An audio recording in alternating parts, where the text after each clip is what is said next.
I went to high school here and I had a very difficult time trying to fit in. I think I was probably the loneliest child there. Talk about outcast. Talk about culture shock. When I first came, I was just 13. So I really did not like the setting, even though at that time I didn't cover, I did not wear the hijab growing up. It wasn't until I got married that I did. But I still felt very much like an outcast. So we met through my mom, believe it or not. She used to cook at home and take food to him at the office. So one day I said, Mom, who are you taking all this food for? Every day I see you pack your lunch and you pack a separate container. Who is this for? She goes, oh, this nice guy at the office. You know, he buys me coffee sometimes. He helps me out. He's very polite. He goes to the McDonald's, get me apple pie because she loves apple pie. And I'm like, oh, okay, whatever, you know. So one day I happened to go and he was at the office. So she introduced us. Most of this is my daughter. And there was just hi, hello, you know. And that was it. There was no spark. Okay. Graduated from college and of course, I love finance and banking. So then my mom calls Musa and he goes, hey, why don't you, his company was hiring, why don't you call Shireena? You know, she's looking for a job. And he invited me to a meeting and I was totally bowled over and I said, hey, sign me up. So we worked together for 1 year and my respect for him just grew. I think I fell in love with him as a person. One time I thought maybe he was gay. I've never ever seen him with a woman before. So, you know, I just shrugged it off, oh well, you know, not that I was interested in or anything, but. And after 1 year, out of the blue, he just grabbed my hand. He goes, hey, why don't we get married? And I'm like, well, I don't know. That was my answer. And he's like, well, think about it. I'm like, okay. I said in a very small voice. 1 week later, I said, yes, let's get married.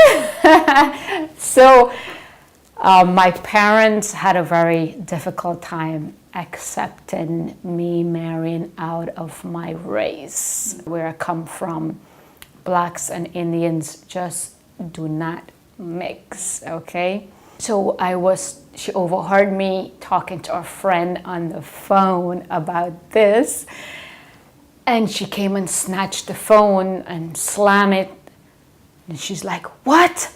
You're gonna get married to this black so-and-so? It's not happening under my roof. She decided to call her mom, my grandmother, all the way in Guyana, and she related the story to her saying, well, your perfect granddaughter is gonna go get married to this, you know, black so-and-so. And well, my grandmother had met him, you know, when she visited America. So she knows him. So it was my turn to talk to her on the phone. And I came on, she goes, is it true? You're gonna get married to Musa? I'm like, yes. She goes, well, you can forget about me. And I said, okay. And I hung up, she hung up, and that was the end of the conversation.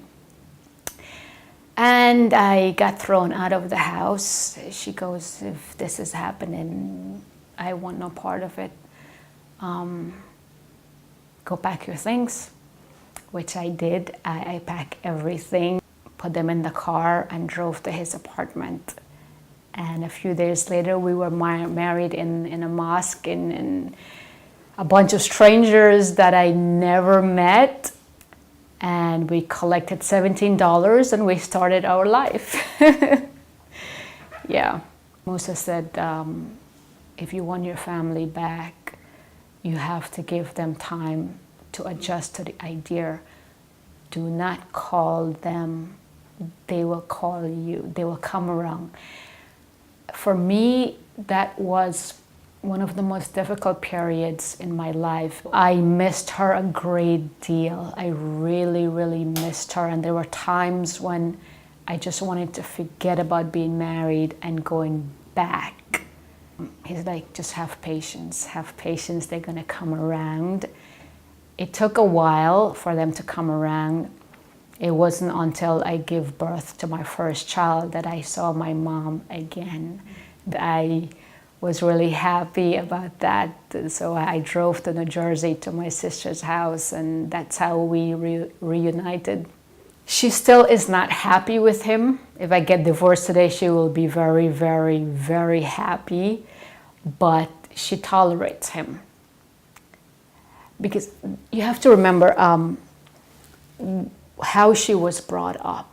It's not like she has the education to have a complete different mindset up to this day and age. When we got married, we made a promise to ourselves, if God blessed us with children, that we will send them to an Islamic school. And we looked basically everywhere. In the Bronx, Yonkers, Long Island. Long Island was definitely out of the question. It was too far away. We did consider moving at one time, but the taxes there are horrendous. There are some great public schools out there, don't get me wrong, but for us, the bottom line is it's just not an Islamic setting.